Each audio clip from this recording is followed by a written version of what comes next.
இந்த क्वेश्चन வந்து SSC TNPSC கேட்க சான்ஸ் இருக்கு. ஃபர்ஸ்ட் டைம் சேனல் பார்க்குற மாதிரி தான் மறக்காம ஃபாலோ பண்ணுங்க. இதோட வேல்யூ என்னன்னு சொல்லி கேட்டுக்கிறாங்க. இதோட வேல்யூ என்னன்னு சொல்லி நீங்க மறக்காம கமெண்ட் பாக்ஸ்ல கமெண்ட் பண்ணுங்க.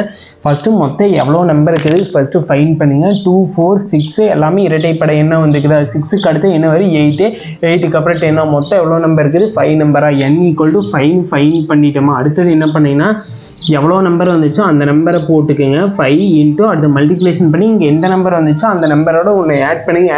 என்ன வருது? 5 + 1 6. இப்போ இந்த ரெண்டையும் மல்டிப்ளேஷன் பண்ணுங்க. மல்டிப்ளேஷன் பண்ண என்ன வருது? 30 வருதா? 30 தான் ஆன்சர். என்ன ஃபார்முலானா n × n + 1.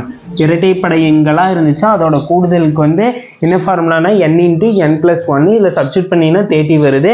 அதே போல் இதுக்கு என்ன ஆன்சர் சொல்லி மறக்காமல் கமெண்ட் பாக்ஸில் கமெண்ட் பண்ணுங்கள். நீங்கள் ஒன்று ஆட் பண்ணிட்டீங்கன்னா ரொம்ப லேட் ஆகும். எவ்வளோ நம்பர் கண்டுபிடிச்சிட்டிங்கன்னா இந்த ஃபார்முலாவில் யூஸ் பண்ணும்போது உங்களுக்கு சம்மை கொஞ்சம் ஈஸியாக சால்வ் பண்ணிக்கலாம். இப்போ ஈஸியாக சால்வ் பண்ண